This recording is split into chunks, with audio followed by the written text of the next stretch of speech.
어떻게 된 일인지 요즘에 성탄절날 예배를 안 드리는 교회가 있다고 그럽니다. 제가 부산에 있을 때도 성탄절날 예배를 안 드리는 교회가 있어가지고 그 교회 다니는 성도들이 제가 목회하는 교회에 성탄절 예배에 많이 오시곤 했어요. 또 오늘 같은 날은 오전에 모여서 성탄절 예배를 드렸기 때문에 저녁에는 좀 쉬자, 그런 교회들도 있는 것 같아요. 그러지 않아도 어떤 분이 저보고 목사님 오전에 드렸는데 오늘 수요 2부 기도회는 방학하면 안 됩니까? 그런 분도 있더라고요. 그래도 우리 영락교회가 어떤 교회입니까? 그죠? 그래서 오늘 저녁에 또 수요 2부 기도회는 기도회대로 모였는데 여러분들 이 자리에 나와주셔서 감사하고 하나님 앞에 여러분들의 마음이 기쁨이 될 줄로 믿습니다. 또 오늘 저녁 찬양이 얼마나 좋은지 몰라요. 하나님께서 연락하셨을 줄 믿고 오늘 저녁에 나온 분들에게 하나님이 주시는 보너스 선물이다, 그런 생각이 듭니다. 우리 찬양대에 감사를 드립니다. 성탄절이라고 하는 거를 이제는 글쎄요, 북한에 있는 사람들은 다 말을 하지 않고 어둠 속에 있는지 모르지만은 웬만한 사람들은 전 세계에서 모르는 사람이 없을 만큼 이제 다 알지요. 그래서 뭐 어떤 방법으로 지키든지 하여튼 뭐 그걸 싫어하든지 좋아하든지 간에 예수님 탄생하셨다는 거는 다 알고 있습니다. 80억 인구가 다 알고 있다고 해도 과언은 아니죠. 그러나 여러분, 그 80억이 다 구원받는 건 아닙니다. 그렇죠? 하나님께서 구원의 길을 분명하게 말씀하셨어요. 오늘 설교 제목을 보면서 조금 이게 무슨 말이야 그렇게 생각하시는 분들이 계실지 모르겠는데, 다 중 한 사람이 되는 복, 이 다자에다가 따옴표를 이렇게 했어요. 다가 뭡니까? 다는 우리 전부, 우리 모두, 그게 다잖아요. 그 전부라고 할 때 그 중에 나도 들어있어야 되는 거죠. 그렇죠? 다한데, 전부 다인데 그 중에 나도 있어야 된다는 말은 약간 어폐가 있어요. 왜냐하면 다 그러면 모두 다 있는 거니까 그 안에 안 들어있는 사람은 없는 거죠. 그죠? 모두가 다 그 속에 들어있으니까 다라고 하는 거지, 그 속에 안 들어있는 사람도 있으면 그걸 어떻게 다 이렇게 할 수 있느냐 하는 생각을 우리가 가지게 됩니다. 그런데 오늘 읽은 말씀을 보면 다라고 하시긴 하시는데 그 다 속에 전부가 들어있는 건 아니에요. 그 다라고 하는 것 속에 들어있는 사람도 있고 들어있지 않은 사람도 있기 때문에 그 중에 우리가 포함되어야 한다 하는 말씀을 드리는 것입니다. 그래서 오늘 말씀 제목처럼 우리 영락교회 성도들이 다 중에 한 사람으로 포함되는 복을 얻으시길 바랍니다. 이게 정말로 중요한 것이죠. 흔히 신학자들은 이런 식으로 설명했어요. 하나님께서 세상을 사랑하신다, 그래서 모든 인류를 사랑하신다. 원론적으로 다 맞는 말이죠. 그러면서 모든 사람에게 햇빛을 주시고 모든 사람에게 비를 주시고 악한 사람도 그 혜택을 누리고 살고 아주 못된 사람도 땅에서 나는 곡식을 먹으면서 살아가는 거니까 하나님은 차별 없이 이 땅에 사는 모든 사람에게 다 은혜를 베푸신다. 이렇게 할 때 그런 은혜는 소위 일반 은총이다 라는 설명을 했습니다. 신학자들의 설명이에요. 그냥 일반적으로 다 누구에게나 주어진다는 거예요. 비가 내리면 운동장에 나가 서 있는 사람은 키 큰 애든지 작은 애든지 성격이 삐뚤어진 애든지 선량한 애든지 다 비를 맞는 것처럼 차별 없이 누구에게나 똑같이 임하는 하나님의 사랑과 은총, 그거를 일반 은총 이렇게 말하죠. 그러나 여러분, 그렇게 다 똑같이 비를 맞았다고 해서 모두가 똑같은 건 아니에요. 그렇게 억수로 비가 쏟아지는 가운데 쫄딱 젖어가지고 있는데 어떤 애들은 아무도 데리러 오지 않아요. 그냥 비를 맞은 채로 오들오들 떨고 있는 거죠. 그런데 어떤 애는 엄마가 달려와 가지고 우산을 씌워주면서 집으로 데리고 가서 젖은 옷을 벗기고 몸을 닦아주고 그리고 포근한 다른 옷으로 갈아입혀서 따뜻한 간식을 먹게 해줘요. 근데 그거는 모두에게 해주는 건 아니에요. 어떤 특별한 아이에게 어떤 특별한 이가 와서 해주잖아요. 그거를 그 아이만 누리는 거니까.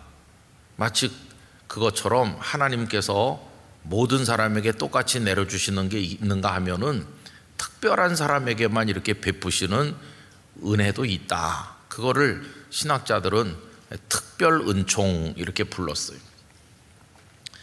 여러분, 일반 은총이나 누리면서 이 땅에 태어나서 먹고 마시고 자기 욕망대로 살다가 멸망하는 것은 정말로 불쌍한 인생입니다. 우리가 하나님을 경외하고 하나님의 자녀가 되는 것은 하나님의 특별하신 그 은혜를 입어서 하나님의 자녀가 되고 영원한 생명의 나라에 들어가는, 그리고 이 땅에 사는 그 얼마 동안에는 하나님의 자녀답게 빛과 소금으로 살아가면서 복음의 사람이 되는 그런 은혜를 얻어야 되는데, 그래서 우리 영락교회 성도들 한 사람도 빠짐없이 하나님의 특별한 은총을 얻어야만 되는 것이죠. 그렇게 될 때 다라고 할 때 그 속에 포함되는 거예요. 여러분, 오늘 읽은 이 말씀은 고넬료와 베드로의 만남을 중심으로 전개되는 걸 그동안에 우리가 살펴봤는데, 사실 베드로와 이 고넬료는 만날 수 없는 사람이라는 것을 그동안에 여러 차례 확인했습니다. 고넬료는 지배하는 로마군 정예 부대의 백부장이고, 반대로 베드로는 지배받는 식민지 백성으로서, 식민지 백성 중에서도 뭐 대단한 집안 출신도 아니고 저 갈릴리의 어부에 불과한 아무것도 보잘것이 없는 사람이지 않습니까? 그런데 단 하나, 하나님께서 고넬료에게 베드로를 청해 와라 하셨기 때문에 고넬료는 베드로를 진지하게 청했고, 또 베드로 입장에서도 이방인과 상종하거나 특히 이방인의 집에까지 드나드는 것은 상상도 할 수 없는 일임에도 불구하고 기꺼이 고넬료의 집에 가게 된 것은 그 역시 하나님께서 그렇게 하도록 말씀하셨기 때문에, 지난번에 우리가 생각한 것은 그들은 왜 이렇게 진지했을까, 진지한가? 이유가 하나라고 그랬습니다. 하나님께서 하라고 하셨기 때문에. 고넬료가 베드로를 지극정성으로 환영하면서 심지어 베드로가 자기 집에 들어올 때 그 발 앞에 엎드려 절까지 하면서 친구와 친지들을 다 모아서 기다린 이유는 고넬료가 하나님을 경외하기 때문이고, 또 베드로가 고넬료의 집에 기꺼이 간 이유도 하나님을 경외하는 게 아니라면 찾아갈 리가 없었겠죠. 그래서 그들은 다 하나님으로 인해서 동기부여를 받고 하나님을 생각하면서 자신들의 행동을 결정하고 그렇게 했던 것이죠.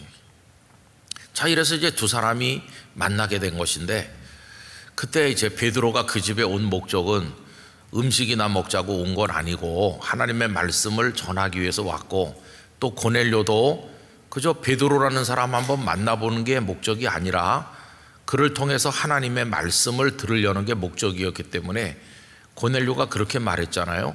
하나님의 말씀을 듣기 위해서 우리가 다 지금 하나님 앞에 모여 있습니다. 그러니까 이 베드로를 단순한 사람으로 여기지 않고 하나님의 말씀을 전해줄 메신저로 여기면서 그 앞에 하나님 앞에 있는 심정을 가지고 있는 것이죠. 그래서 베드로가 이제 입을 열어서 말씀을 시작을 했어요. 여러분, 그 중에서 34절 말씀, 하나님께서는 사람들을 어떻게 대하시는가? 베드로가 입을 열어 말하되, 드디어 베드로가 말씀을 시작했는데, 내가 참으로 하나님은 사람의 외모를 보지 아니하신다, 이걸 알게 됐다는 거예요. 여러분, 일찍이 사무엘이 이새의 아들들 중에 한 사람을 선택해서 다음번 이스라엘 왕이 될 사람을 정하기 위하여 베들레헴을 방문했을 때 이새의 7명의 아들이 다 왔어요. 큰아들 엘리압부터 보고 사무엘이 그에게 마음이 기울었습니다. 이렇게 뛰어난 인물이 있을까? 그냥 한눈에 반했어요. 이 사람인가 보다 생각을 했더니 하나님께서 사무엘에게 뭐라고 하십니까? 너는 사람의 외모를 보지 말아라. 나는 외모를 보지 않고 중심을 본다. 이 말씀이 유명한 말씀 아닙니까? 그 말씀을 암송까지 하면서도 우리는 다 외모를 보고 있어요. 참 우리가 앞뒤가 안 맞죠? 여러분 며느리 보고 사위 볼 때 외모를 안 보시나요? 다 보시죠? 우린 그래요. 목사님을 청빙할 때도 키 작다고 안 모시는 교회도 제가 봤다고 전에 말씀드렸었는데 다 외모를 봐요. 근데 하나님은 외모를 보지 않으신다. 그러면서 그 다음 절이 아주 의미가 있어요. 35절을 다 같이 읽읍시다. 각 나라 중 하나님을 경외하며 의를 행하는 사람은 다 받으시는 줄 깨달았도다. 아멘. 거기 다자가 나오잖아요, 그죠? 다 받으신다. 요 다자가 물론 그 뒤에 한 번 더 나오는 그 다랑은 다릅니다. 다가 어디 또 나오느냐 하면요, 43절에 나옵니다. 43절 다 같이 읽어보겠습니다.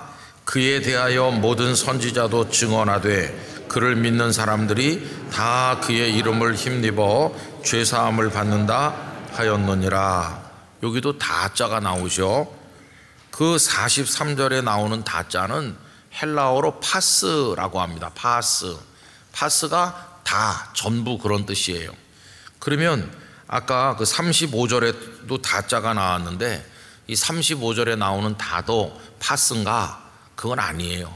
35절에 나오는 이 다는 일종의 대명사인데 아우토 그런 뜻이에요. 그러니까 그 앞에 걸 받는 건데 하나님을 경외하며 의를 행하는 바로 그 사람들 그런 뜻이에요. 이 다자가 35절에서는 하나님을 경외하며 의를 행하는 바로 그 사람들을 받으신다.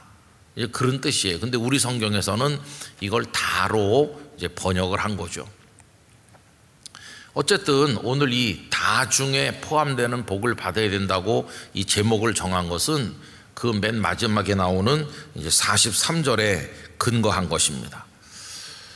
그래서 하나님께서 사무엘에게 외모를 보지 말아라 이렇게 하셨는데 결국은 7명의 아들 중에 하나님이 선택한 사람이 없다는 것을 알았을 때 사무엘이 이새에게 물어보죠. 당신의 아들이 여기 있는 사람들이 전부 다냐 하니까 이새가 아직도 막내가 하나 있습니다. 그래서 다윗을 불러왔잖아요. 다윗을 보는 순간 하나님이 택한 사람이라는 걸 알게 됐고 그에게 기름 부은 이야기는 아주 유명한 이야기입니다. 어쨌든 이 베드로가 고넬료의 집에 오기까지 번뇌가 많았어요. 그건 어디서부터 시작했느냐 하면은 기도 중에 환상을 보지 않았습니까?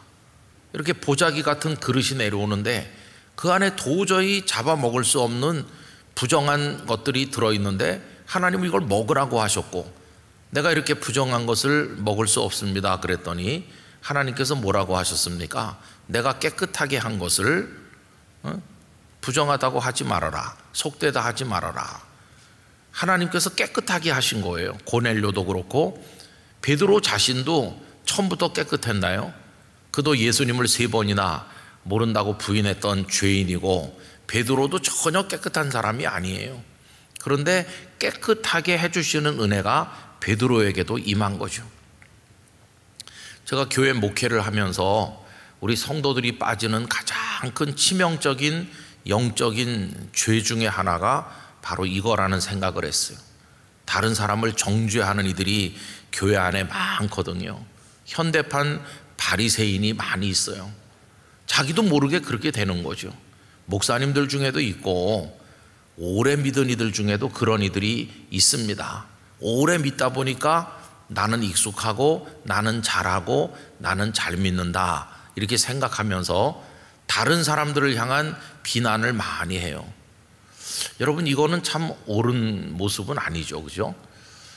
그런데 사람을 외모로 보면서 다른 사람을 평가하고 이렇게 하는 것은 결코 옳은 것이 아니에요. 그런데도 우리 속에는 이제 그런 것들이 있는 거죠.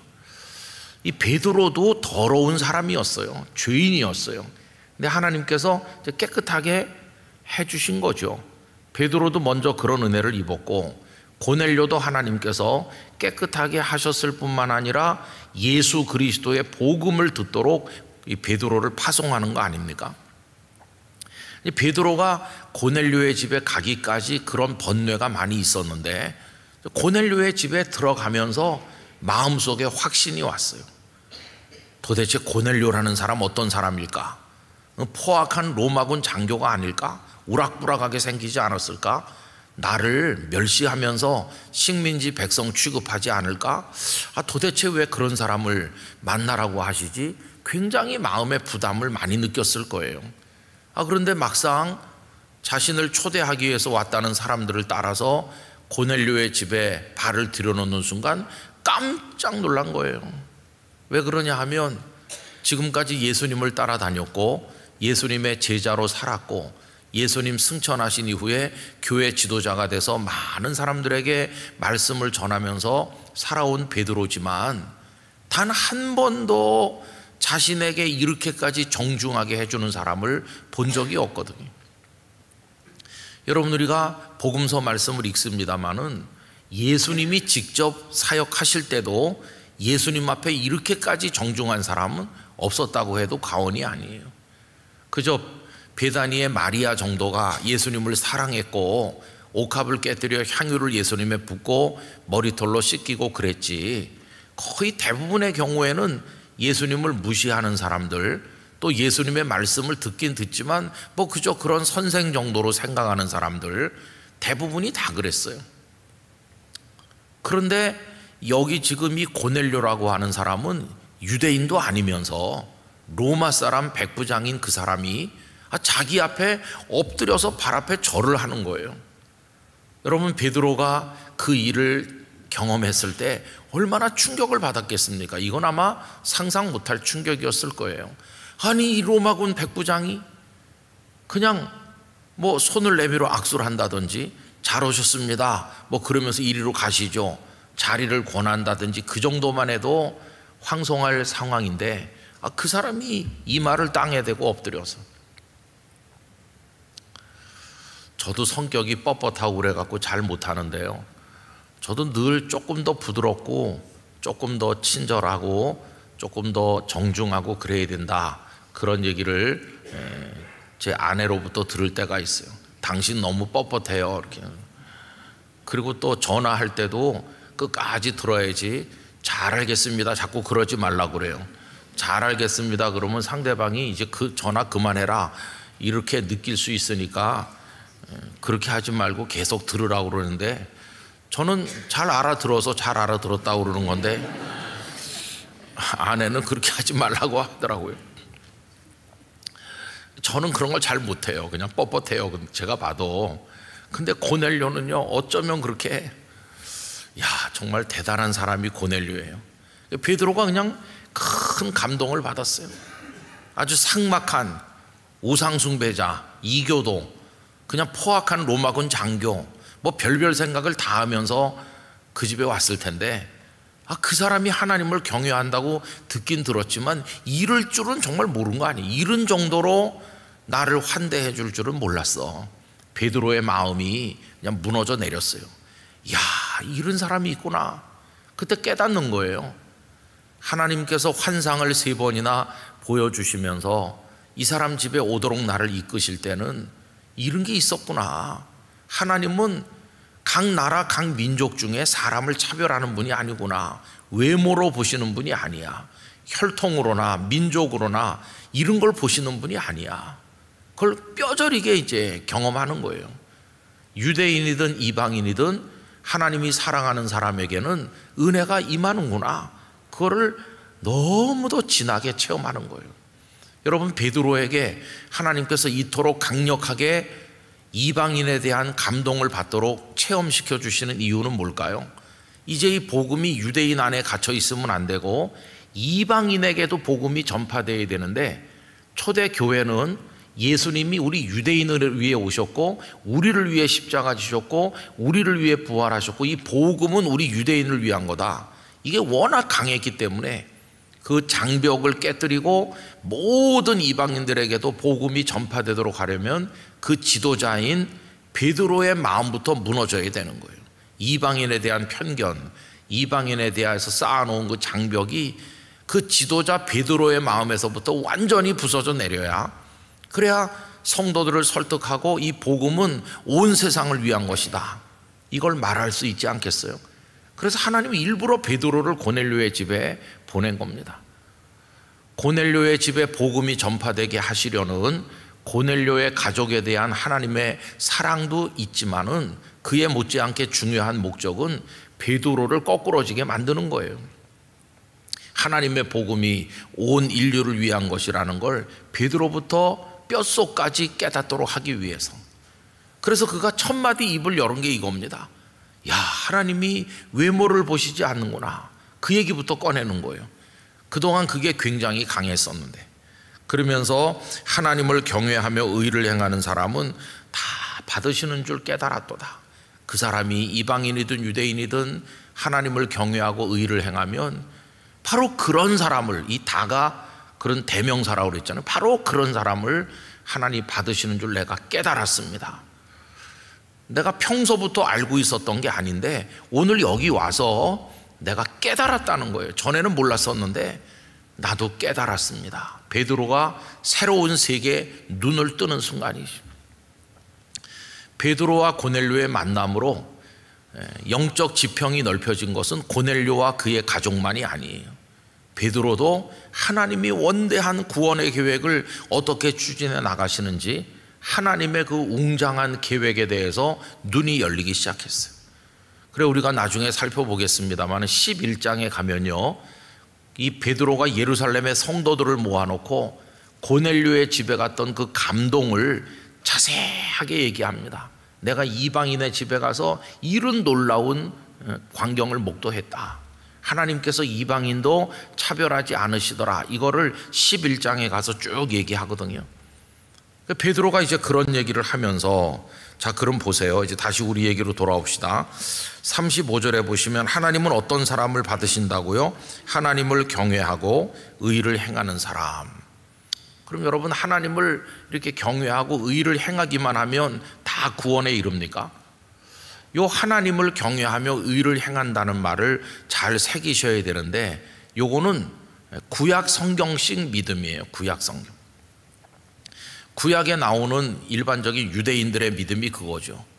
지금도 그 유대인들은 하나님을 경외합니다. 하나님이 계시다는 것도 알고 모세를 통해서 주신 율법도 알고 그들도 하나님을 경외하고 의를 행하려고 노력하잖아요. 그러면 그것만 가지고 천국의 백성이 되는가? 그건 아니에요. 그건 구약 성경식으로 생각하는 건데, 이제는 예수 그리스도가 오셔서 십자가와 부활을 통해 복음을 통한 구원이 우리에게 주어졌잖아요.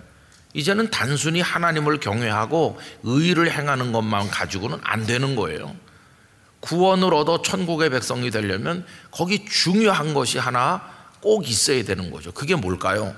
이제 43절로 내려와서 그 42절까지는 예수님과 그 예수님의 복음이 어떻게 이루어졌는지, 예수님이 부활하셔서 우리 제자들에게 나타나셨다는 얘기, 이런 거를 좀 베드로가 쭉 얘기해요. 그리고는 이제 43절, 그에 대하여 모든 선지자도 증언하되, 이 그는 예수님이죠. 예수님에 대해서 모든 선지자들도 다 증언하였는데, 그 다음에가 중요한 겁니다. 그를 믿는 사람들이 다 그의 이름을 힘입어 죄사함을 받는다 하였느니라. 이제 신약 성경의 복음으로 넘어오면 구원받는 하나님의 사람은 어떤 사람들이죠? 그를 믿는 사람이라고 하는 게 거기 새롭게 등장한 거예요. 그러니까 그 아까 앞에서 하나님을 경외하며 의를 행한다, 이것만 가지고도 하나님이 고넬료를 기뻐하셨어요. 여러분, 그 사도행전 10장 2절에 보면요, 고넬료를 설명하는데 이렇게 설명했어요.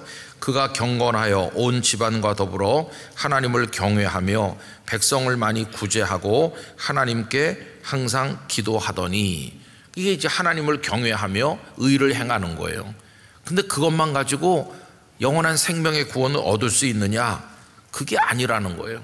이제 뭐가 하나 덧붙여져야 됩니까? 예수님을 믿어야 된다는 거예요. 예수님을 믿어야. 그래서 베드로를 그 집에 보내주셔서 다른 얘기를 하는 게 아니고 예수님 이야기를 하게 하는 거예요. 예수님이 오셔서 십자가 부활, 그리고 우리가 그 부활의 증인이고 우리에게 그걸 보여주셨고 우리로 하여금 이 복음을 사람들에게 증언하게 하신다. 그래서 내가 증언하러 왔다는 거예요. 선지자들도 증언하셨다. 그러니 이제는 그분을 믿어야 된다. 여러분, 오늘 읽은 말씀 가운데 증언이라는 말이 여러 군데 나오는 걸 볼 수 있습니다. 어디를 보시느냐 하면은 39절 말씀 보십시오. 우리는 유대인의 땅과 예루살렘에서 그가 행하신 모든 일의 증인이다. 우리 제자들은 증인이다. 그렇게 하고 41절, 모든 백성에게 하신 것이 아니요. 부활하신 예수님이 모든 사람에게 나타난 건 아니고 제자들에게 집중해서 나타나셨는데 오직 미리 택하신 증인, 우리는 예수님의 부활을 눈으로 본 목격자고 우리에게 보여주신 이유는 뭐냐 하면 그것을 많은 사람들에게 증언하는 증인이 되라고 하신 거다. 그 다음에 42절 끝에도 보면 곧 이 사람인 것을 증언하게 하셨고, 그래서 우리는 증인입니다. 나 베드로도 증인이고 내 동료들도 다 증인이고, 우리만 예수님이 구주라는 걸 증언하는 게 아니고 선지자도 증언합니다. 구약의 선지자들도 가만히 보면 다 예수님에 대해서 증언했습니다. 이제 결론은 내려졌습니다. 그 결론이 뭐냐 하면 그를 믿어야 됩니다. 그를 믿는 사람들이 다 이렇게 나오는 거예요. 여러분, 여기 마지막 나오는 단어는 예수님을 믿는 그 사람들 전부 그런 뜻이에요. 여러분, 예수님을 믿지 않으면 절대로 구원에 이를 수 없습니다. 그러나 예수님을 믿기만 하면 그 사람이 로마 사람이든 유대인이든 가난하든 부자든 어떤 사람이든지 아무 차별 두지 않고 믿기만 하면 다 구원을 받는 거예요. 믿기만 하면 다. 그래서 지금까지는 세상에 사람을 나누는 방식이 다양했어요. 부자가 있는가 하면 어려운 사람이 있고, 잘난 사람이 있나 하면 좀 부족한 사람도 있고, 뭐 다양하게 이렇게 신분별로 인종별로 다양하게 나눠왔어요. 그게 어떤 때는 단순한 나눔이 아니라 차별이 되어서 비극을 만들어내는 경우도 많았어요. 그러나 여러분, 하나님 앞에 가면 그 모든 것은 다 사라집니다. 모든 것은 사라지고 딱 이것만 남아요. 예수 그리스도를 믿는가, 예수 그리스도를 믿지 않는가, 이것만 남는 거예요. 그래서 둘 중에 하나예요. 하나님이 세상을 이처럼 사랑하사 독생자를 주셨다. 성탄하셔서 오셨잖아요. 그러면 어떤 사람이 영생을 얻습니까? 그를 믿는 자마다 멸망치 아니하고 영생을 얻는다. 그를 믿는 자는 아들이 있기 때문에 영생을 얻은 것이고, 그를 믿지 않는 자는 아들이 없기 때문에 벌써 심판을 받은 것이다. 요한복음 3장에 계속 나오는 거죠. 우리 앞에, 신앙생활하는 우리 앞에 가장 중요한 화두는 뭐냐 하면 예수님을 구주로 믿는지 믿지 않는지, 그것만 남는 거예요. 베드로가 와서 고넬료의 집에 전한 모든 말씀의 결론이 그겁니다. 그를 믿는 사람들이 다 그의 이름을 힘입어. 여러분, 그 다음 절은 우리 다음 주에 생각할 건데 어디를 보시느냐 하면은 44절을 보십시오. 44절 다 같이 읽어보실까요? 베드로가 이 말을 할 때에 성령이 말씀 듣는 모든 사람에게 내려오시니. 할렐루야. 여러분, 거기 이 말 이렇게 나와요. 이 말이 뭐예요? 그 앞에 나오는 예수님의 이름을 믿으면 그 이름을 힘입어 죄사함을 받는다. 그거 얘기할 때 성령님이 역사하시는 거예요. 여러분, 우리가 말씀을 나누고 이렇게 할 때 무슨 윤리적인 얘기, 지엽적인 얘기를 할 때가 아니라 복음의 본질, 복음의 핵심, 예수님을 믿는 이 믿음으로 죄사함 받고 구원받아 하나님의 자녀가 되는 이 본질적인 복음을 역설할 때 성령님이 임하시는 것이, 1907년 평양 대부흥운동 얘기를 우리가 이제 자주 하는데, 그 대부흥운동에 그 성령님의 강력한 역사가 언제 나타났습니까? 길선주 그때는 장로이셨을 때인데, 그런 분이나 선교사들이 장대현 예배당에서 말씀을 전하고 할 때 성령의 강력한 역사가 있었는데요, 그때 그분들이 나눈 말씀이 뭐 어떻게 윤리적으로 살아야 되냐, 돈은 어떻게 사용해, 이런 지엽적인 주제가 아니었어요. 그 평양 대부흥운동의 핵심 메시지는 이거였어요. 우린 죄인이고 예수님의 공로로 구원받는 것 외에는 살 길이 없고 예수님을 믿어야 구원받는다. 이거를 얘기할 때 성령이 강하게 역사하는 거예요. 저는 오늘날도 한국 교회가 이 복음의 핵심을 회복해야 된다고 생각합니다. 이 복음의 핵심 메시지, 바로 여기 고넬료의 집에서 베드로가 말씀한 이 복음을 얘기할 때 성령이 역사하시는 것이. 그래서 여러분, 오늘날 이 강단에서 외쳐지는 설교 말씀들이 세련된 이야기, 뭐 아주 유익한 이야기, 그리고 아주 들어볼 만한 지식적인 만족감을 주는 이야기, 그런 게 중요한 게 아니라 하나님의 교회 생명력은 이 복음에 있는 것이에요. 이 복음. 이 복음이 올바르게 선포될 때 성령께서 역사하시는 것이고, 존재가 변하여 하나님의 자녀가 되는 구원의 역사가 일어나는 것이. 좀 베드로의 말씀을 통해서 고넬료의 가정에 이제 그런 역사가 나타난 것을 볼 수 있어요. 그래서 여러분, 다라고 하는 그 속에 나도 포함되고 싶다, 그 복을 얻고 싶다 그러면 답은 딱 하나예요. 예수님을 믿는 겁니다. 예수님을 믿어서 그의 이름을 힘입어서 죄사함을 받는 거예요. 그러면 그 믿는 사람의 다 속에 나도 포함되는 것이에요. 아유, 목사님, 저는 학교도 다닌 적이 없어서 그래서 저는 뭐 세례문답을 할 자신도 없는데요. 제가 부산에서 목회할 때 이름 세 글자도 못 쓰시는 할머니, 차일자 할머니 이야기를 말씀드렸잖아요. 그 할머니는 정말 좀 배우신 게 없어요. 그래서 글자도 자기 이름도 못 쓰시는 분이고, 그리고 뭐 이렇게 남의 체면을 고려한다든지 예절을 그런 거 없는 분이, 그냥 안하무인격으로 그냥 지나가다가 아무 과일 가게나 들어가서 몇 개 집어가면서 나 가져갈게, 그냥 그러면 끝나는 할머니예요. 온 동네에 소문 나가지고 아무도 말도 못해요.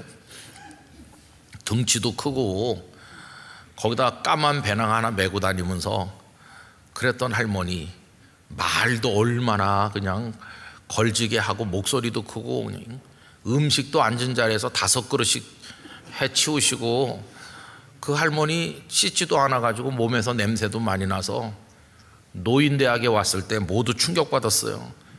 노인대학에 소풍을 2,000명씩 가기도 했는데 평소에도 수백 명 이상 오는데 그 할머니 오니까 모두가 다 봉사자들이 안 왔으면 생각했어요. 그리고 그 담당하신 권사님이 저한테 그런 할머니가 노인대학에 왔다고, 그래도 저도 마음속으로 그래도 주일은 안 오겠지 뭐, 노인대학이나 오겠지 뭐, 이렇게 생각했어요. 노인대학에만 오면서 한 석 달 지난 어느 날 주일 예배 때 등장했어요, 그 할머니가. 그래갖고 목사인 저도요, 환영하는 마음보다는 큰일 났네, 그런 생각이 더 컸어요. 그 할머니가 앉으면 몸에서 냄새가 나가지고 옆에 사람들이 안 가요. 그러니까 큰일 난 거죠 뭐. 그래서 이제 그 장로님 부인 되시는 권사님에게, 권사님, 그 할머니가 권사님 구역인 것 같아요, 그러니까 권사님이 가서 좀 잘 살펴주세요, 이렇게 했는데 참 마음에 부끄러움을 느꼈어요. 하나님께서 제 마음속에 왜 떠넘기냐, 내가 너에게 보냈는데 왜 떠넘기냐. 그래서 제가 회개하고, 그래서 혼자 갈 자신이 없어가지고 든든한 우군인 아내와 함께 갔어요. 여차지 가면 아내한테 떠넘기려고. 그 할머니 단칸방에 사는데 아이고 그 집에 들어가가지고 충격받았어요. 그 할머니가 또 얼마나 반갑게 맞이해 주는지. 들어가가지고 앉았는데요, 이불을 개다 폈다 하질 않고 1년 365일 깔아놓고 사는데 그 위에 앉으니까 우리 한 3, 40분 앉아 있었는데 냄새가 너무 나서 앉아 있을 수가 없고, 더 충격인 것은 이불 밑으로 쥐가 다닌다는 거예요. 그 집에 앉아가지고 그래도 신방 왔으니까 그렇게 하고는 할머니 청소해드리면 받아들이시겠어요? 그랬더니 해주면 좋지. 그래가지고 교회 장정들 동원해가지고 싹 다 버리고 수리도 하고 도배도 하고 이렇게, 그리고 할머니 이렇게 그 다음부터 이제 모시고 가서 씻기기도 하고 이렇게 했어요. 근데 그 할머니가 열심히 나오는 거예요. 노인대학도 열심히, 교회도 열심히 나오면서 그 집에 가보면은 그 뭐 이렇게 사진이 많이 붙어 있는데 전부 제 사진인 거예요. 그래갖고 이렇게 천장에도 붙여놨고 옆에도 붙여놔서 바로 누워도 저를 보고 옆으로 누워도 저를 보고, 빨랫줄에 빨래 널듯이 줄을 매가지고 거기도 이렇게 붙여놨고, 그 밑에 누구한테 부탁해가지고 그 애들 공책 종이 찢어가지고 이렇게 벽에다 붙여놨는데 전화번호 2개, 제 번호, 휴대폰 번호, 큰 목사, 그래갖고 이렇게 크다랗게 있고요. 그 밑에 하나 더 있는데 새끼 목사, 그래갖고 교구 목사님을 새끼 목사라고 하더라고요. 그래갖고 전화번호 2개, 그 밑에 있는 글자 읽어보고 충격을 받았어요. 누구한테 써달라고 한 건데 뭐라고 돼 있냐 하면은 나 죽으면 이리로 전화하면 장례해 준다. 그래서 제가 그거 보고 참 많은 걸 깨달았습니다. 이 할머니가 나를 그냥 교회 목사로 여기는 게 아니라 장례해 줄 사람으로 여기는구나. 여러분, 어른이 돌아가면 누가 장례합니까? 자식이 하잖아요, 자식. 이분이 나를 아들로 여기는구나 하는 걸 알게 됐어요. 근데 이제 그 할머니가 교회를 몇 년 다녔으니까 세례를 받아야 되는데, 할머니 세례를 받으셔야 되는데 문답을 하셔야 됩니다. 그때는 필답 시험을 쳐서 60점 이상 안 넘는 사람은 아예 문답에 오지도 못하게 했거든요. 까다롭게 한 거죠. 60 넘은 사람은 필답 시험을 면제했고 젊은 사람은 꼭 필답 시험을 치게 했습니다. 근데 이 할머니는 뭐 글자를 모르니까, 그래서 내가 어떻게 하면 되냐, 그래서 하여튼 장로님들 계신데 오셔서 묻는 말에 대답하면 된다고. 근데 이름도 못 쓰는데 괜찮다고. 여러분, 그때 이 복음이 역사하는 거예요. 예수님을 믿기만 하면 다 받아주시니까 공부 안 했어도 괜찮아요. 그래갖고 그 문답을 하는데 장로님들이, 저도 옆에 있고, 할머니 하나님이 누구신지 아세요? 그랬더니 알지. 누구신데요? 우리 아버지지 뭐. 아버지 그 이북에서 오셨거든요. 그리고 뭐 예수님이 누군지 아세요? 날 위해 죽으셨지. 다 아시는 거예요. 그래서 세례 받고, 그리고 그 할머니가 그 메고 다니는 까만 배낭을 털어가지고 그 밑에 싸고 또 싼 비닐봉지에서 나온 걸 절다 주셨거든요. 보니까 그게 통장이 몇 개 나왔는데 보물같이 싸고 다니던 게 통장이었어요. 그 할머니의 행색에 비해서는 깜짝 놀랄 만한 거금이 그 속에 들어있는데, 도장하고 통장하고 다 있는 걸 절 주면서 목사님 새끼들은 다 내 새끼고, 목사님 내 새끼가 넷이나 되는데 그거 다 공부시키려면 힘들 건데 내가 이거 줄 테니까 이걸로 공부시키라고 그러면서 그 깜짝 놀랄 만한 거금을 절다 주는 거예요. 제가 받았을까요? 안 받았을까요? 당연히 받죠. 근데 문제는 금융실명제라 받아도 소용이 없어. 그래서 이거를 그때 기업은행이었는데 참 애를 먹었어요. 여기 기업은행 본점에까지 어떻게 하고 이렇게 나서가지고 이 할머니가 바치신 거를 그래서 장학금으로 만들었어요. 그래서 저 미얀마 양곤에 그 교회 창립 60주년에 땅 사고 센터를 그 기금으로 이제 지어서 양곤 국제공항에서 가깝습니다. 선교사들에게 아주 좋은 곳이죠. 지금 거의 국제 유치원도 하고 그래요. 그리고 또 그 할머니 돈으로 매 학기 장학금을 주고, 그 할머니 하늘나라 갔을 때 CTS에서 와서 취재를 해서 할머니 스토리가 방영이 되고, 무연고기 때문에 화장해갖고 장례했더니 납골을, 일반적인 납골에는 안 돼서 그냥 무용고자들이 있는 곳에 있어요. 저는 그 할머니 잊을 수가 없어요. 저는 그 할머니 생각하면 이 말씀이 떠올라요. 그를 믿으면 다 그 사람이 뭐 가족이 있든 없든, 그 사람이 어떤 과거가 있든 다. 여러분, 그 할머니 천국에 주님 품에 안긴 거예요. 늘 소원이, 목사님 나 가족도 없는데 오래 안 아프고 가게 해달라고. 그 구역장님이 전화 왔어요. 목사님 그 할머니 입원했습니다. 중환자실에. 그 아내랑 갔더니 일어나 앉아 계시더라고요. 왜 중환자실에 왔나 이상할 정도로 튼튼한 모습으로. 이것들이 내 돈 빼먹으려고 날 여기 집어넣었어. 그래서 그래도 아프니까 여기 넣으셨겠죠. 보라고 내가 일어나 앉아 있지 않느냐고. 그래도 치료를 잘 받으세요. 했더니 그 할머니 소원대로 입원한 바로 그 다음날 하늘나라에 가셨어요. 그래서 우리가 교회 안에다가 교육관에다가 빈소를 차리고, 가족도 없으니까 성도들이 빈소를 지키면서 장례를 했어요. 여러분, 누구든지 그 이름을 믿으면 구원받는 그 다 속에 포함되는 겁니다. 다 속에. 그 은혜를 주시려고 예수님 이 땅에 탄생하신 겁니다. 얼마나 놀랍습니까? 우리도 그 다 속에 포함되는 성도가 되려면 다른 거 다 필요 없어요. 예수님이 나의 구주 되심을 믿으면 되는 거예요. 예수님의 이름으로 그 믿음 가지고 주님께로 나가기를 원합니다. 기도하겠습니다. 거룩하신 아버지 하나님, 고넬료는 로마인이었고 베드로는 유대인이었습니다. 그들에게는 많은 차이가 있었습니다. 그러나 하나님은 그 모든 차이는 보지 않으셨고, 하나님을 경외하며 의를 행하는 사람 사랑하시고, 거기에 더하여 예수 그리스도를 믿으면 다 구원하여 주시는 은혜를 내려주십니다. 주님, 오늘날 저희들은 이런저런 인간적 차별 안에 살지만 주님 앞에서 다라고 하는 구원의 반열에 동참할 수 있기 위하여 이 땅에 탄생하여 오신 예수님을 구주로 분명히 확실히 믿고 의지하도록 도와주시옵소서. 영락교회 교족부에 이름이 올라있는 모든 이들이 한 명도 빠짐없이 예수님을 믿고 다 구원에 이르도록 축복하여 주옵소서. 예수님의 이름으로 기도하옵나이다. 아멘.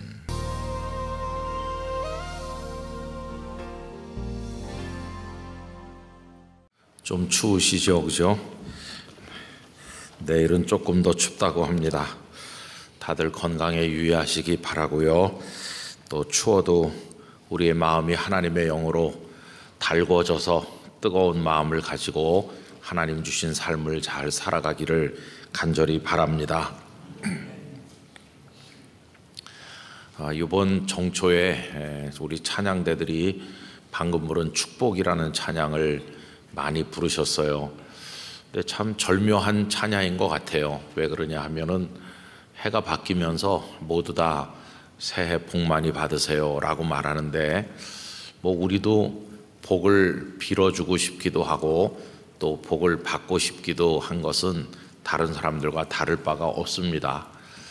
그렇지만 이 찬양이 절묘하다는 것은 이 찬양 속에는 그냥 세상 사람들이 원하는 복이 말씀되어 있는 것이 아니고 예수님께서 말씀하신 팔복의 내용이 담겨 있는데, 팔복은 세상의 복과는 그 내용도 방향도 차원도 다른 것입니다.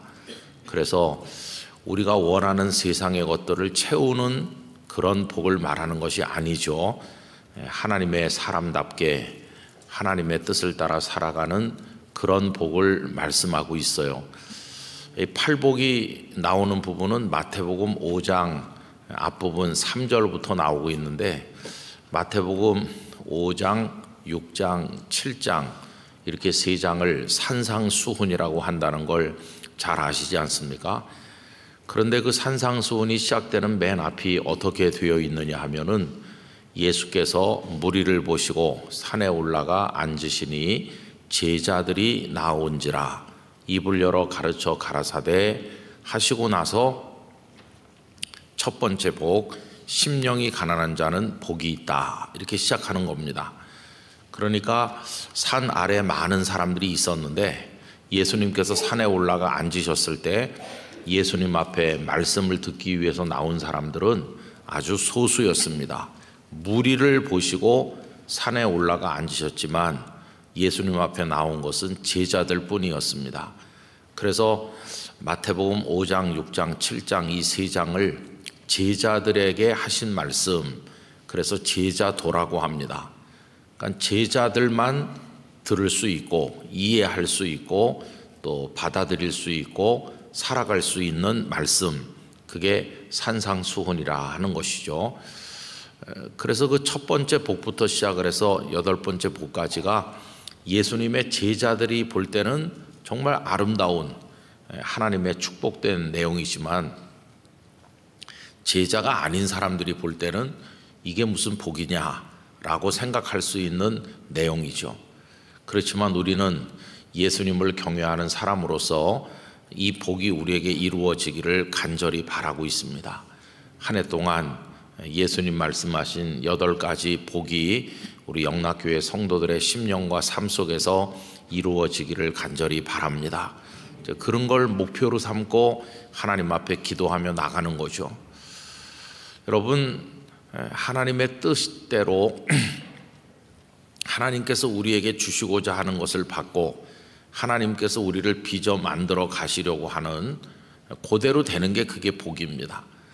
세상의 복은 우리가 원하는 것을 성취하는 것이지만 그리스도인의 복은 하나님의 뜻이 우리에게 이루어져서 하나님 원하시는 인생을 살아가게 되는 것, 그게 진정한 복입니다. 그래서 우리가 누리는 복은 때로는 우리가 원하는 것과는 그 방향이 다를 수 있습니다. 내가 원하는 건 이런 게 아니었는데 라고 하지만 하나님께서 원하시는 대로 우리를 이끌어 가시니 그런 삶을 살게 되는 게 복인 것이죠. 사실 저는 어려서부터 철부지였을 때 7, 8살 뭐가 뭔지 잘 모를 때 사람들이 너 커서 뭐 될 거냐 그러면은 많이 어른들한테 세뇌를 당해서 그런지 목사 된다고 큰 소리를 쳤어요. 그랬더니 사람들이 너 꼭 목사 되라, 너는 생긴 것도 목사같이 생겼다, 그렇게 했습니다. 그러다 나중에 나이 먹으면서는 참 목사 되는 게 싫었습니다. 그래서 목사 되지 않고 다른 거 해보려고 나름대로 이런저런 노력을 제법 많이 했더랬습니다. 그러니까 제가 원하는 거는 목사가 안 되는 거였어요. 그런데 하나님께서 저를 얼르고 달래고 야단도 치시고 여러 가지 연단과 훈련을 통해서 이제 목사가 되도록 이끄신 건데, 그러면 제가 원하는 건 목사가 안 되는 거였는데 목사가 됐으니까 내가 원하는 복을 못 받았다 이렇게 말할 수 있을까요? 그렇지 않습니다. 제가 원하는 대로 되지는 않았지만은 이제 와서 생각해 보면 하나님께서 원하시는 대로 된 것이기 때문에 그 어떤 것보다도 소중한 복을 받은 사람이 된 것입니다. 하나님이 원하시는 대로 이끌림을 받는 인생, 그게 정말로 복된 거죠.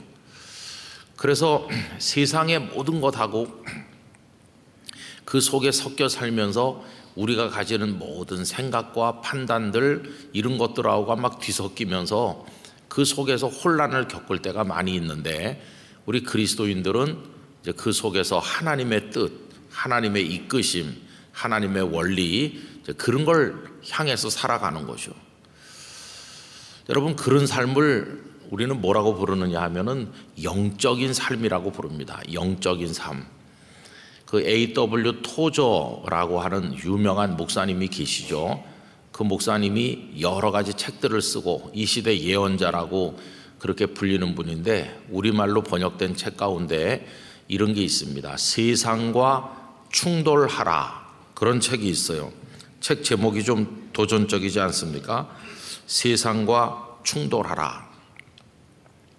벌써 그 제목 속에 세상과 이렇게 충돌한다는 거는 세상과 잘 못 지내는 걸 말하는 거예요. 세상과 잘 지내는 사람, 세상과 아주 잘 어울리는 사람은 충돌 안 하죠.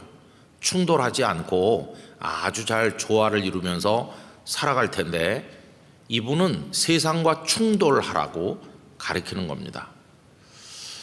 여러분, 세상과 충돌하는 이유는 뭘까요? 세상이 추구하는 어떤 가치관하고 그리스도인인 우리가 추구하는 가치관이 이게 방향이 다르다 보니까 자꾸 부대끼고 충돌하는 겁니다.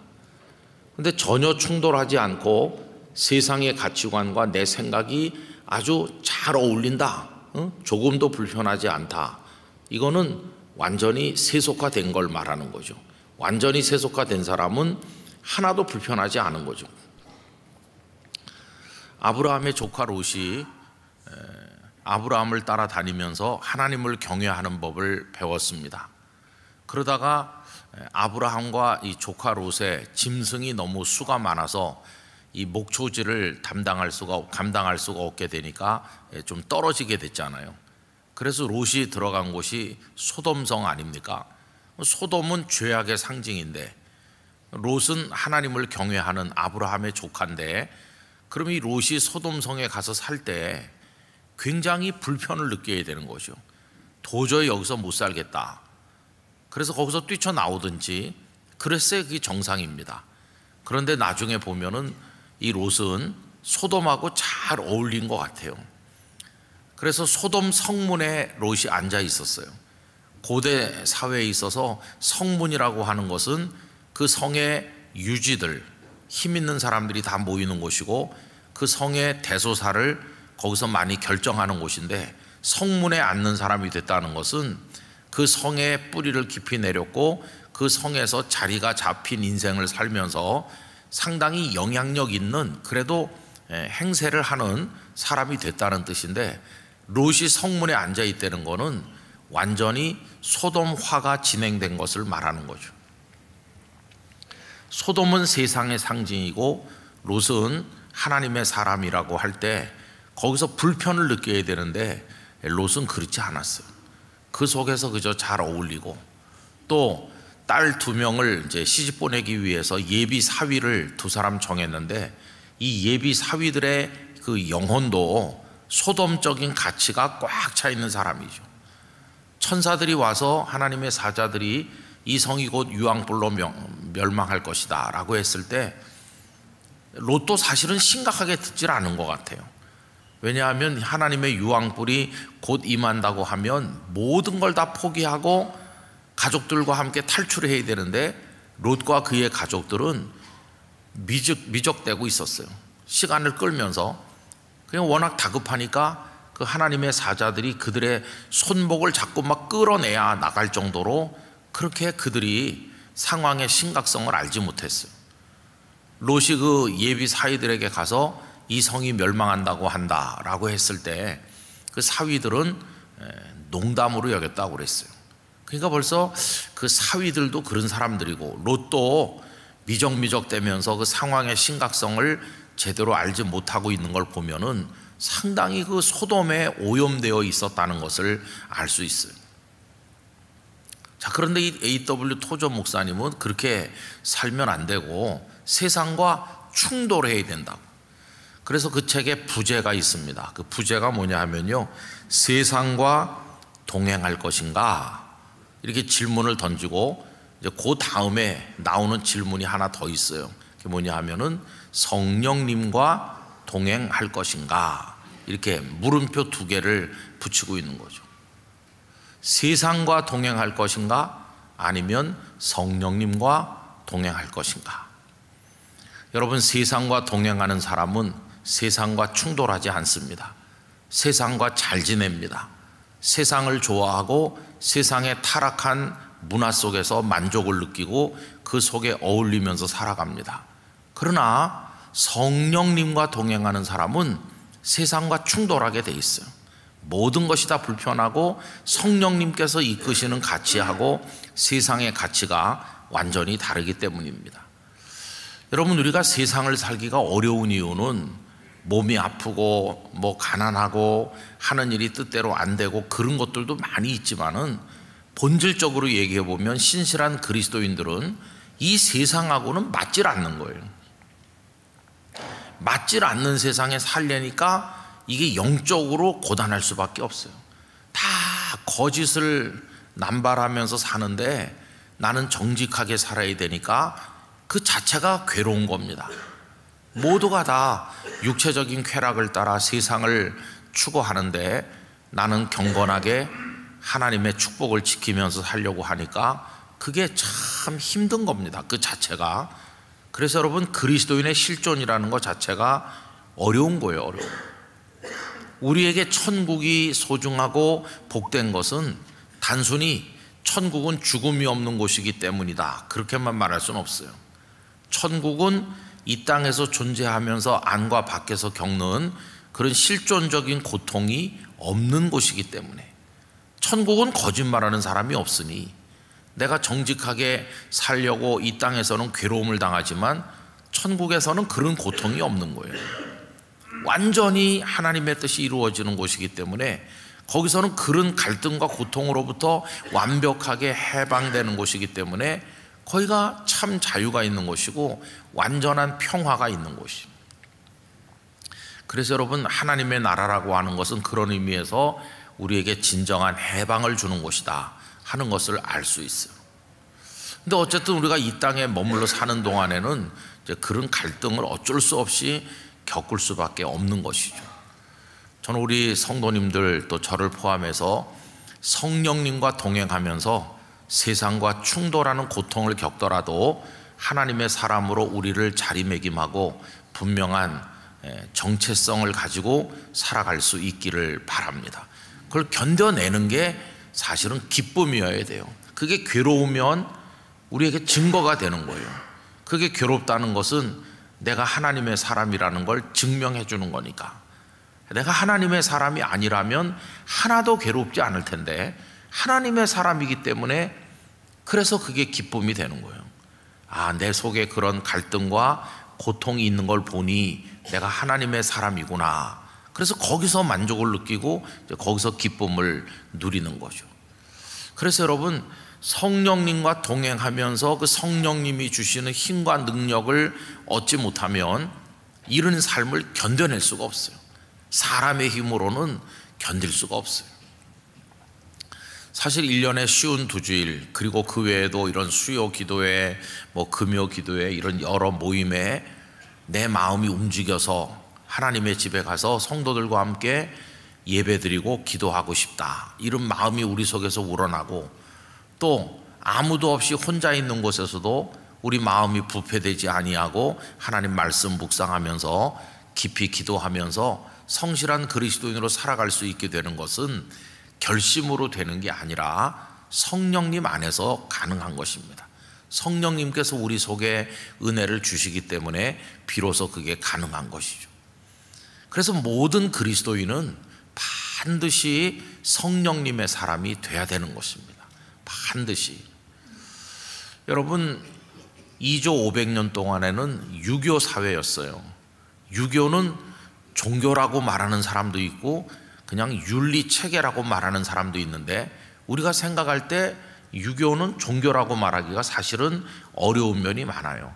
그냥 인간관계 도리를 가르치고 여러 가지 질서, 국가 질서, 또 가정의 질서, 그런 것들을 많이 가르치긴 하지만은 거기 어떤 영적인 그런 것들이 결여되어 있잖아요. 그래서 우리는 2조 500년 동안에 그 유교를 신봉하고 있었던 조선 백성들 속에는 어떤 영적 갈망이 굉장히 많이 있었어요. 그럼 우리 조선 백성들의 그 영적 갈망을 뭐가 채워줬습니까? 어떤 그 유교적인 가르침의 틀에서 영혼의 만족을 얻을 수 없었던 사람들이 그걸 채우는 방법은 소위 전통적인 무속신앙이었어요. 무속신앙은 굿도 하고 점도 치고 이렇게 신내림을 받았다고 그러고 어떤 그런 영적 세계에 이렇게 접함으로써 그거를 채워보려고 노력했던 게 우리 조상들이죠. 가는 데마다 선악낭도 있고 삼신할매도 있고 이런 게 다 있어가지고 가서 빌고 근데 전부 다 그게 이제 소위 말하는 귀신 노름으로 흐르는 경우가 많이 있었어요. 어둠의 영에 지배당하고, 그래서 그게 기복이랑 연결되면서 그렇게 뭘 갖다 바치고 빌고 안 하면은 큰 벌을 받고 뭐 이런 식의 두려움, 그런 것들이 얼마나 우리 속에 많이 팽배해 있습니까?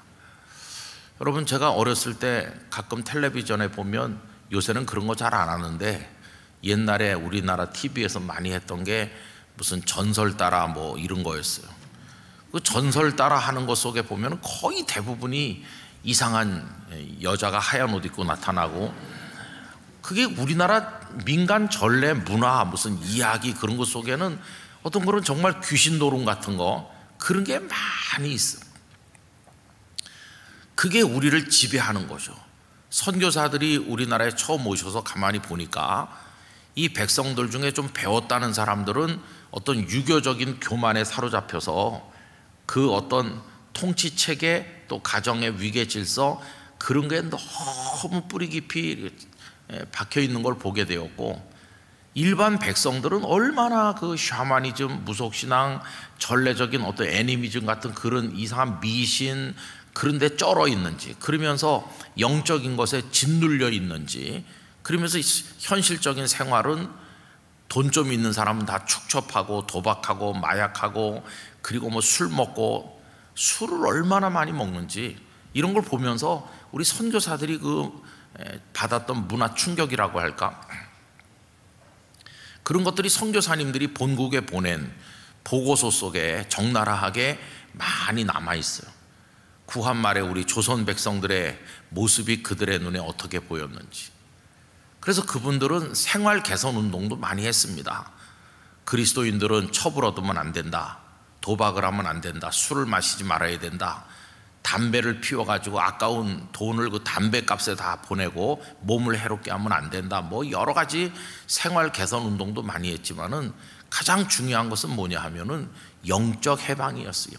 눌려있는 영혼들을 풀어주는 것이에요.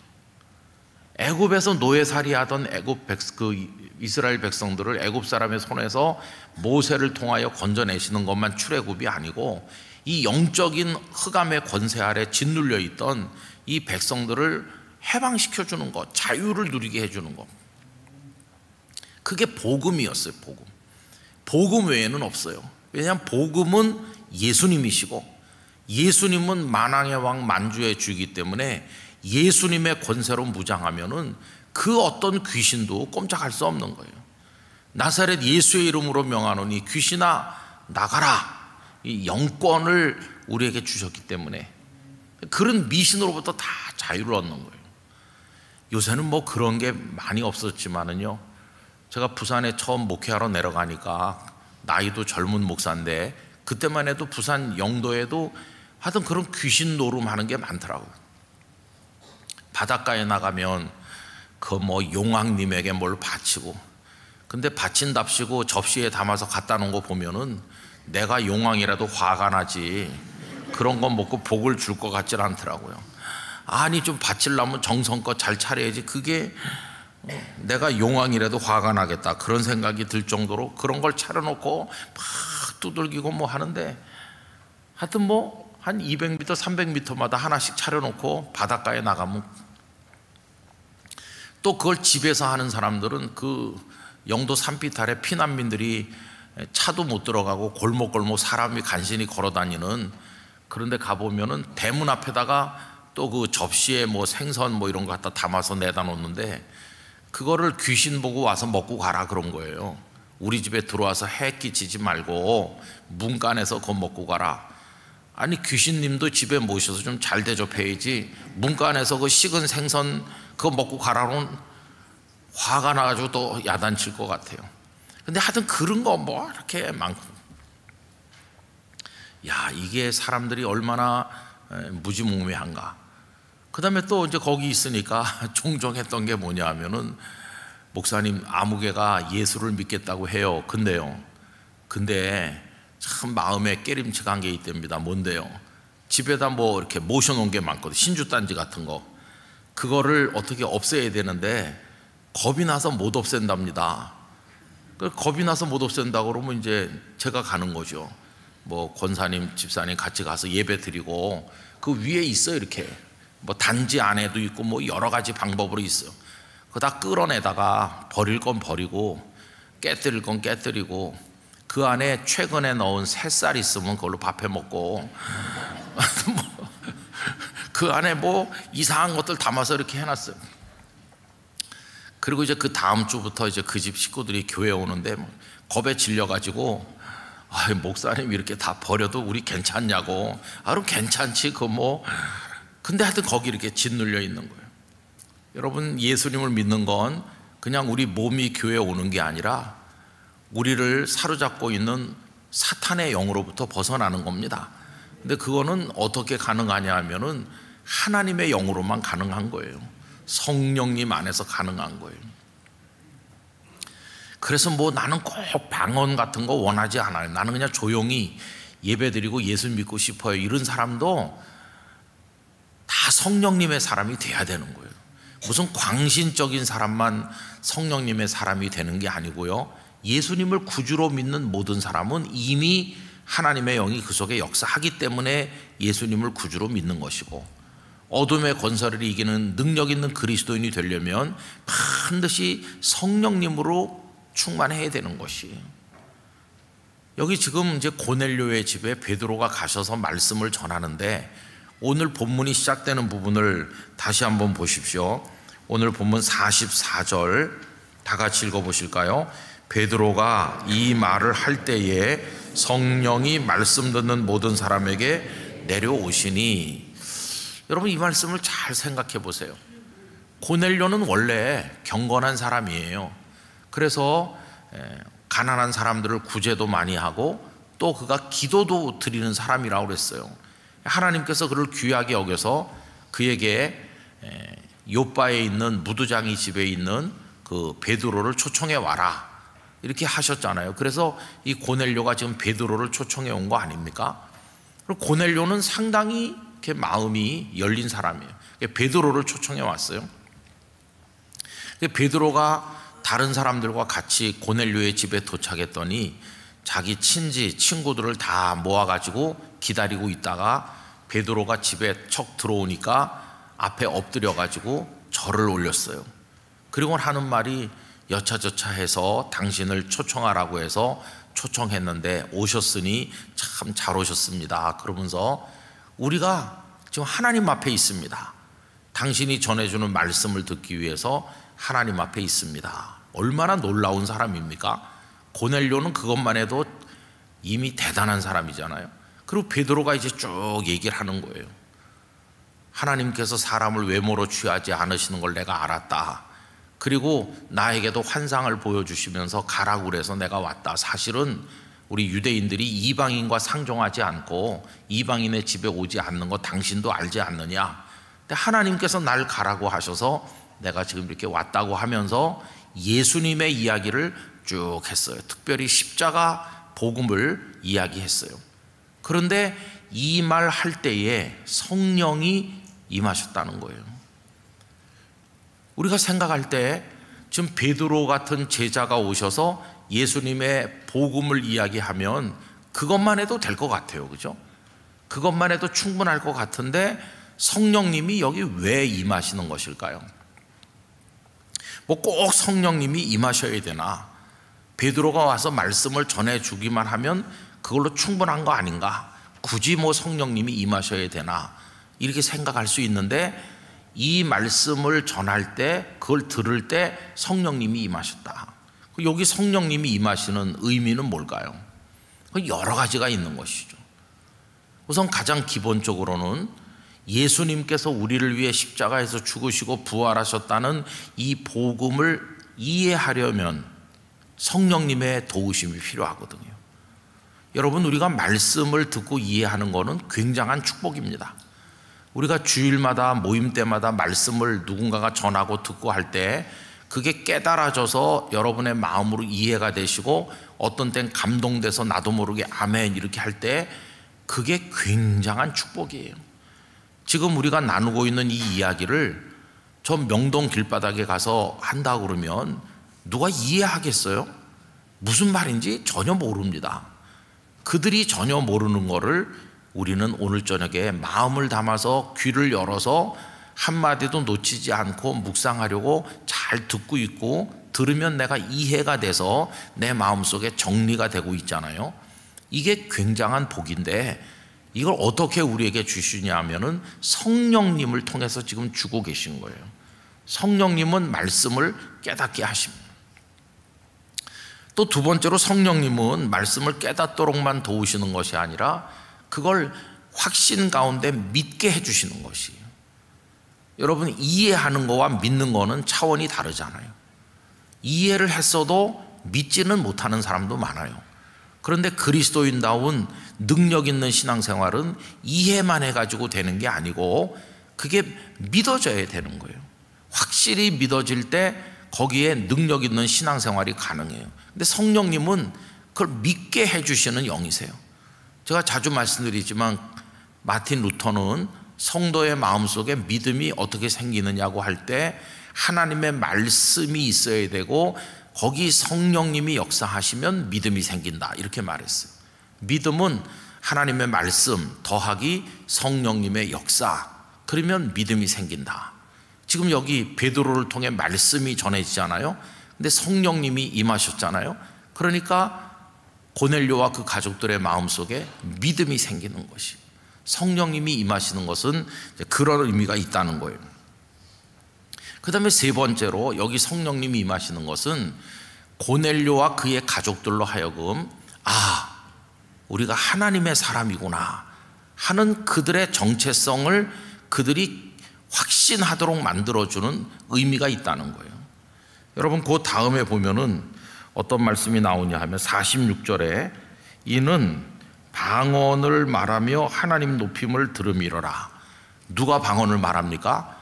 고넬료와 고넬료의 집에 모여있는 이방인들이 방언을 하는 거예요. 그래서 그 앞절에 보면 베드로와 같이 온 사람들이 깜짝 놀랐어요. 45절에 보면 베드로와 함께 온 할례 받은 신자들, 이들이 누구겠어요? 유대인 신자들이죠.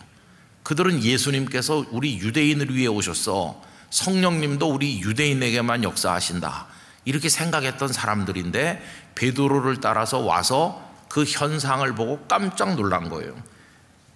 이방인들에게도 성령 부어주심으로 말미암아 놀라니.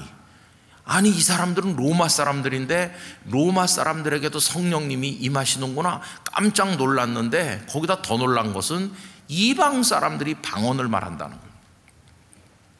사도행전 2장에 보시면 오순절에 다락방에 성령님이 임하실 때 거기 베드로, 야고보, 요한 다 있었잖아요. 120여 명이 모여 있는데 그때 불같이 바람같이 성령께서 그들에게 임하셨을 때 나타난 첫 번째 그 은사가 뭐였냐면 방언 말하는 거예요. 방언.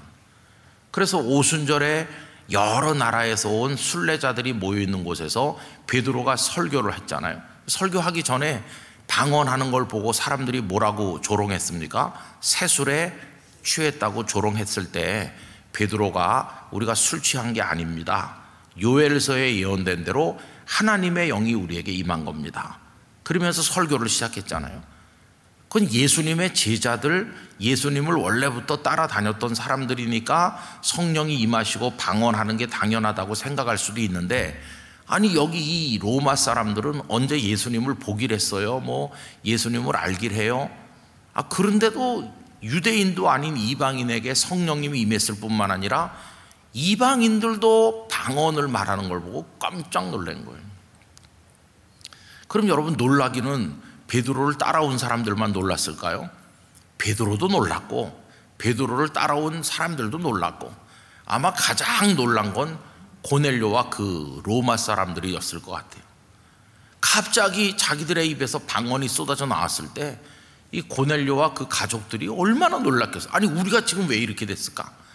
도대체 지금 우리가 무슨 말을 하는 거지? 그 당사자들이 더 놀랐을 거예요. 근데 그 성령님의 역사를 통한 그런 방언 같은 은사가 그들에게 임한 건 그들에게 뭘 심어주는 겁니까? 오늘부터 우리는 확실히 하나님의 사람이 됐구나. 그동안 유대인들의 하나님을 나도 흠모해서 기도도 했었고, 그리고 구제도 했었고, 그리고 또 베드로를 초청해 오라는 말씀을 듣고 초청도 해왔는데 우리에게도 이런 놀라운 역사가 나타나다니, 하나님께서 저 유대인들의 하나님만 되시는 게 아니라 우리의 하나님도 되시는구나, 나 고넬료도 이제 하나님의 사람이 되었구나 하는 정체성에 대한 확신을 가지도록 만들어준다는 겁니다. 그러니까 성령님이 우리 안에 계시다는 것은 어떤 상황 어디가 있어도 나는 하나님의 사람임을 믿습니다, 이렇게 고백하게 만들어주는 힘이 있는 것이, 성령님의 임재가 있다고 하는 것은 우리가 사탄의 권세를 깨뜨리고 어느 상황에서나 그리스도인으로 살아가는데 결정적으로 중요하다 하는 것을 알 수 있어요. 그리고 여러분이 성령에 임하시는 그 모습이 어떠느냐 하면은, 우리들은 먼저 예수님을 구주로 고백하고 물세례를 받고 그 다음에 성령이 임하신다, 이렇게 순서를 정하고 싶은 충동을 느끼지만 성령님의 역사는 그런 게 아니에요. 성령님은 자유하시는 영이세요. 이 사람들이 뭐 세례 받았나요? 세례 같은 거 안 받았습니다. 그런데도 베드로의 말씀을 듣는 순간 성령님이 임했습니다. 성령이 임하고 난 다음에 가서 물세례를 주는 거예요. 그래서 오늘 말씀 그 뒤에 47절, 이에 베드로가 이르되 이 사람들이 우리와 같이 성령을 받았으니 누가 능히 물로 세례 베품을 그 말이요 하고, 그러니까 성령의 역사를 먼저 경험하고 나서 그 다음에 물세례를 받는 거예요. 이건 공식이 없어요. 어떤 사람은 어려서부터 교회 오래 다니고 이미 유아 세례 받고 또 입교도 하고 뭐 교회에서 자라나도 성령님의 임재와 역사를 체험해보지 못한 사람도 많이 있어요. 그러다가 뒤늦게 주님을 소위 인격적으로 만났다고 표현하는데 하나님의 역사를 경험하는 사람도 있는데, 여기 이분들은 그렇지 않아요. 말씀을 듣자마자 성령님에 사로잡혔고 그리고는 세례를 받은 것이. 그래서 하나님께서 우리 각자를 다루시는 패턴은 어떤 틀에 공식에 갇혀 있는 게 아니고 하나님의 영은 자유하는 영이시기 때문에 어떤 방식으로 우리에게 임하실는지 알 수가 없어요. 그러나 중요한 것은 뭐냐 하면은 우리가 성령님의 사람이 돼야 된다는 것이. 그럼 성령님의 사람이 몇 월 며칠 몇 시서부터 됐는지 알 수 있나? 아는 사람도 있죠. 가끔 아주 어떤 특별한 사인과 더불어서 사로잡히는 사람도 있어, 성령님께. 그러나 우리도 모르는 사이에 진리가 믿어지면서 고백될 때 나도 모르는 사이에 하나님의 영의 임재 가운데 사는 것을 뒤늦게 느끼는 사람도 있어요. 아, 내가 내 안에 성령께서 계시는구나. 뭐 그런 게 다른 사람처럼 극적이지 않다고 해서 불안해하거나 그럴 필요가 없어요. 지난번에도 이미 말씀드린 것처럼 우리가 예배하는 자리에 나와 있는 것만 해도 이미 하나님의 영이 우리 가운데 계신 것이, 이미 우리 속에 믿음이 있기 때문에 이런 일이 가능하게 된 것이. 그러나 하여튼 중요한 것은 성령님의 사람이 돼야 된다는 것이. 그럼 여러분, 만약에 이렇게 물어본다고 합시다. 그 오순절 다락방에 성령이 임한 게 사도행전 2장에 나오는데, 그 사도행전 2장 전에 예수님이 승천하시고 나서 아직 성령님이 임하시기 전에 이런 상상을 한번 해봅시다. 만약에 하나님께서 베드로에게 물어보신다고 생각해 보세요. 베드로야, 이제 너희들이 따르던 예수님도 하늘로 승천했단다. 그리고 너희들만 남았는데 내가 이제 너희에게 큰 선물을 주려고 한다. 선물이 무엇입니까? 그 예수님이 얘기하지 않았느니?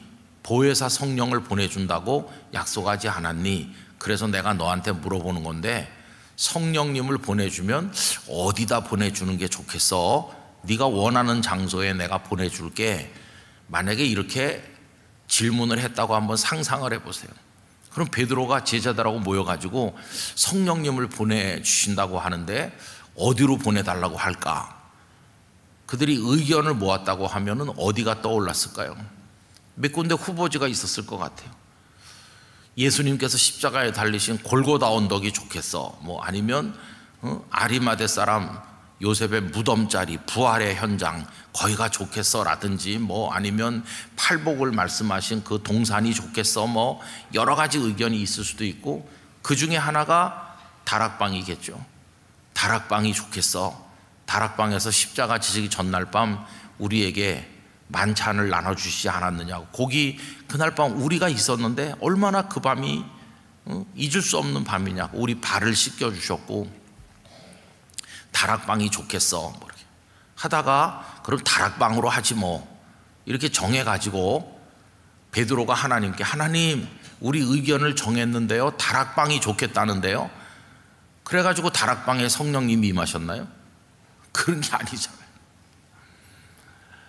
그런데도 여러분, 그 다락방에 대한 어떤 뭐라 그럴까, 로망이라고 할까, 그런 게 있어요.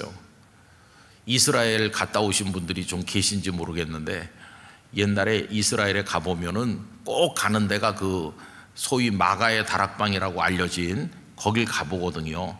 근데 거기가 거긴지 거기가 거기 아닌지 아는 사람 아무도 없어요. 그래도 하여튼 그 가이드 하는 분이 여기가 그 마가의 다락방이었다고 생각이 됩니다 하면서 설명을 하면 벌써 같이 간 성도들의 얼굴에 엄숙한 느낌이 들고 뭔가 좀 달라지는 것 같이 느껴져요. 거기서 기도회 같은 거 하면은 야, 여기가 성만찬을 하신 자리고 여기 성령님이 바로 여기서 임하셨구나, 베드로가 여기 앉았을까 여기 앉았을까 뭐 이러면서 뭔가 거기 그 방에 들어간 성도들의 얼굴이 평소와 달라요. 재짓기 할 때 얼굴하고 영딴판으로 변하는 거예요. 그럼 성령님이 거기만 임하십니까? 그건 아니잖아요. 오늘 설교 제목을 다락방이 아니어도 괜찮습니다 그랬는데, 여러분 성령님은 다락방에만 임하시는 게 아니에요. 이방인의 집 고넬료의 집에도 임하시는 거예요. 성령님은 하나님의 사람이 있는 모든 곳에 이미 임하여 계시고 그 속에서 역사하시고 함께 하시는 거예요. 오늘 예배를 마치시고 돌아가는 여러분 속에 하나님의 영은 이미 함께하고 계십니다. 내가 내일 어디 가서 무슨 일을 하게 될지 모르지만 내가 있는 모든 곳에 하나님의 영은 역사하십니다.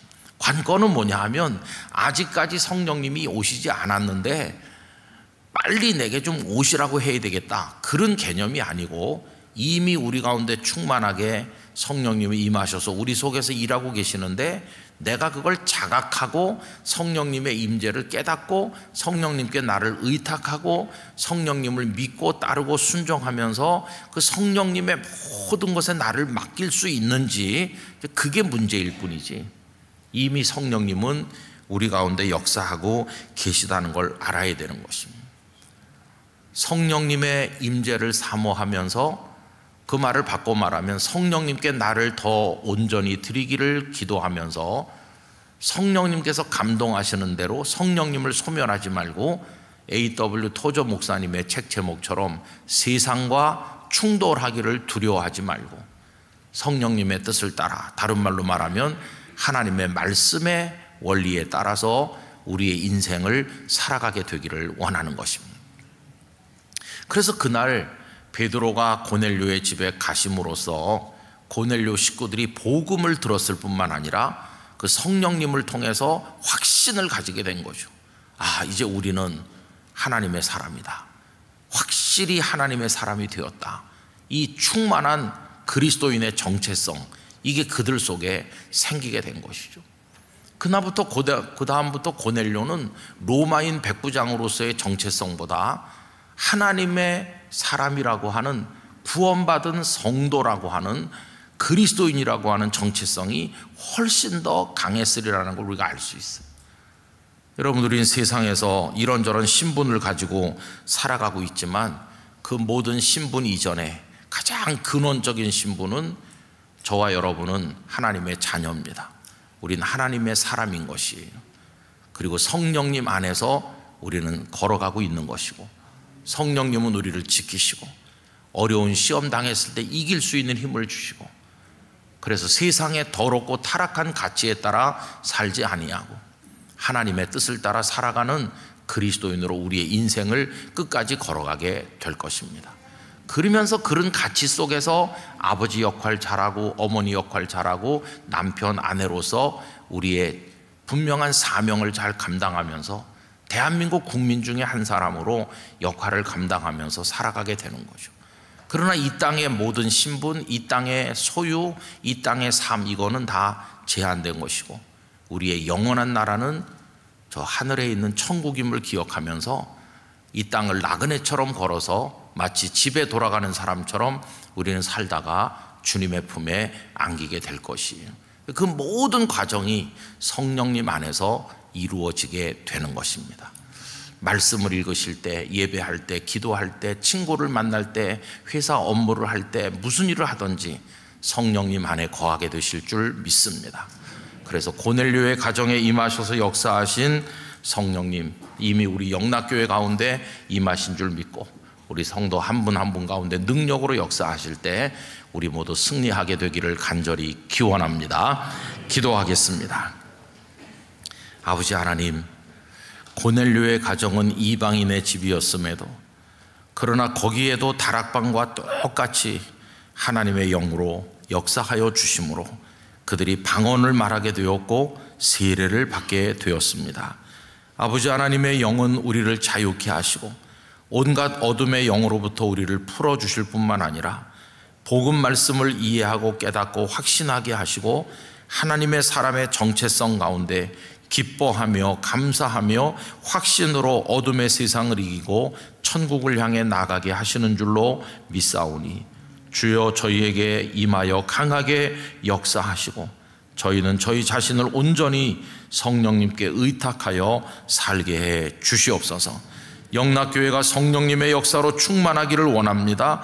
성도 한 분 한 분에게 확신과 증거들을 주시기를 원합니다. 오늘도 이 자리에 예배하러 나오게 된 거 주의 영의 감동인 줄로 믿사오니 기쁨으로 돌아가고 다시 만날 때까지 주님의 영 안에서 승리하게 하여 주옵소서. 예수님의 이름으로 기도하옵나이다. 아멘.